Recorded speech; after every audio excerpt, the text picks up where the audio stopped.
มาพูดถึงเมียฝรั่งเนรคุณน้าสาวที่หาผัวฝรั่งให้นะกลับบ้านไปโอ้เยียดหยามว่าชีวิตน้าสาวทุกข์ยากลำบากมีเงินมาสร้างบ้านก็ย้อนเหตุงานงกผัวกาไอ้งี่เง่าขี้เมาฉันเอามาพูดสะถมเต็มผู้เป็นพี่สาวอยู่เมืองไทยตามลูกสาวทุกอย่างคำเว้าคำจาในชาวบ้านนะทำให้รู้สึกแย่ในหัวใจเนาะการที่ยากเอาหลานสาวมาเอาผัวฝรั่งโมเมนอย่างหนึ่งเฮาเหนื่อยสองนะเพราะเฮาอุ้มช่วยเหลือแม่จนสิ้นเนาะพอแม่ตายเบิดแล้วเหลือแต่พี่สาวแล้วก็น้องชายช่วยเหลือมานี่ก็20 กว่าปีนะแล้ว3หลานสาวนี่พอดีเลิกกับผัวมีลูกติดตั้ง2 คนนะมีภาระหอบหลานมาให้กับพี่สาวเลี้ยงมองดูแล้วยิ่งน่าสงสารก็เลยหอบน้องหาผัวฝรั่งให้หลานแล้วก็ได้อีหลีนะคะวัย56 ปีหลานสาว39 ปีนะคะได้ผัวฝรั่งคนรู้จักกับสามีฮะนะพอเจอกันคุยกันเขาก็ไปแต่งงานมาอยู่พอเอามาก็มาบ้านเขาก่อนเนาะมาเห็นสภาพบ้านเขานู่นนี่นั่นมันก็ปกติของเขานี่นะก็บ่ได้เครียดอย่างหรอกแต่ว่าความรู้สึกแย่คือพี่สาวทางบ้านพูดเย้ยหยันโหมึงลำบากขนาดนั้นตีมึงทุกข์ขนาดนั้นตีกูคิดว่ามึงสบายนู่นนี่นั่นนะคะพอลูกสาวเพิ่นแต่งงานได้ผัวฝรั่งคนที่เฮาหาให้เขาก็เอาเงินทองไปให้พี่สาวเฮาก็ดีใจนำแต่สิ่งที่เขายามเฮาว่าเฮาขี้ลายคืออยู่กับผู้ลังที่บ่มีเงินมีทองว่าซั่นบ่คิดถึงว่าลูกสาวที่ได้ผัวฝรั่งกะยอนนาที่หาให้ยิ่งคำพูดหลานสาวแรกๆมาเพิงเฮาพอเริ่มปีกาขาแข็งเชิดหน้าทำตัวเหนือเรานะคะแล้วก็เพื่อนที่อยู่ที่นี่ว่าโอ้ยถึงน่าจะหาให้นะฝรั่งนะถ้าเขาบอกมากเขาก็บอกเอาเฮาหกหลอกว่าสั้นมันกระทูกอยู่แต่ใครละพูดแนะนำเนาะในความคิดของเขาบ่เห็นคุณค่าหรือคุณของเฮาเลยตั้งแต่ที่ยังบ่ได้ผัวฝรั่งก็ได้ซอยเหลือตัวมันพร้อมยายจ๋าเอ้ยได้ซอยเหลือทั้ง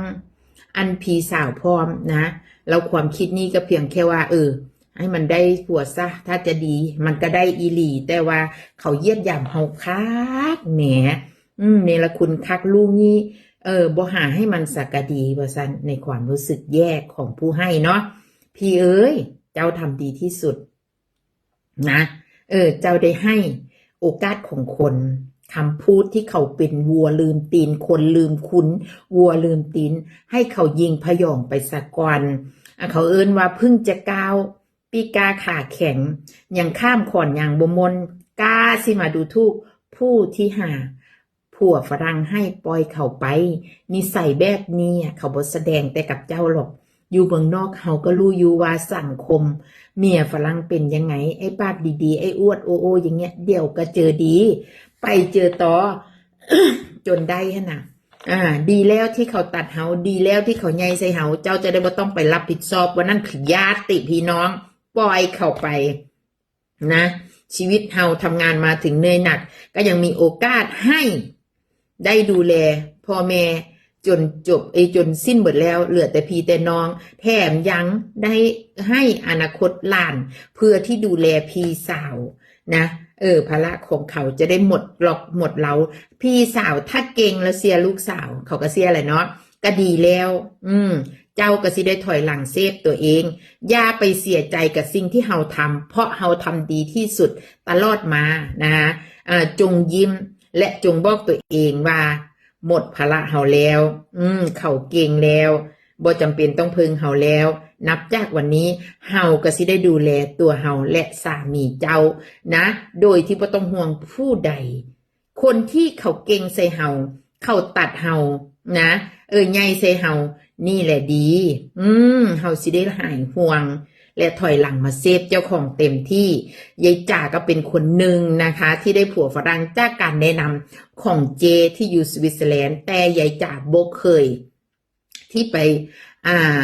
เขาอย่างทำร้ายน้ำใจหรือคำพูดตำหนิเพิ่นเลยนะคะเขาว่าระลึกถึงคุณเพิ่นเสมอ ที่ได้ผัวฝรั่งมาอยู่ณวันนี้จริงๆคนเนรคุณคนน่ะมันดูเลิศอยู่แต่แรกๆนะแต่บอกเลยว่าคนที่ได้ยินคำพูดคำจาแล้วรู้ไส้รู้พุงจุดเริ่มต้นที่ก้าวมาบ่มีใครยืนอยู่ข้างหรอกแต่เพียงแค่ว่าเขาบ่อยากยุ่งเท่านั้นเองคนแบบนี้จะอยู่กับใครก็อยู่ยากนะปล่อยเข้าไปวันพรุ่งนี้ยังบ่มีผู้ใดรู้แต่เจ้าผู้ที่อยู่นั้นผู้ที่ให้พี่ให้น้องนะมีหลักมีงานทำมีเงินในกระเป๋าเจ้าของอุ่นใจโลดนี่ก็ใกล้เกษียณแล้วจะไปอยู่เมืองไทยเนาะบ้านก็ซ่องที่ทางเขาก็มีเบิดแล้วเขาผู้นั้นนะหลานเจ้านะเพิ่งจะมาเริ่มต้นสู้ฟาวเดอร์สาวเอ้ยกล้าที่จะเนรคุณผู้ให้พระคุณมีพระคุณนะให้ฟาวเหรียญภาษา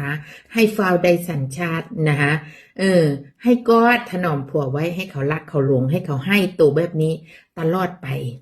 จึงคิดจะเกาะฝรั่งชนิดที่บ่ยากทำงานนะคะก็ดูที่บุญวาสนากันในวันข้างหน้าฟ้ามีตาสวรรค์เขาเห็นเนาะในการกระทำของเจ้าของอย่าฟ้าวไปเยียบยำผู้ที่ให้โอกาสเจ้าของขนาดนั้นคนแบบนี้บอกเลยว่าหลงละเลงลืมตัวนะลืมว่าชีวิตก้าวมาได้เพราะภัยรอดูไปนิสัยแบบนี้มันจะเกิดความผิดพลาดกับตัวเขาเองบ่ต้องไปทำไปแซงไปว่าเขาเพราะนิสัยของเขานั่นแหละจะทำร้ายตัวเขาเอง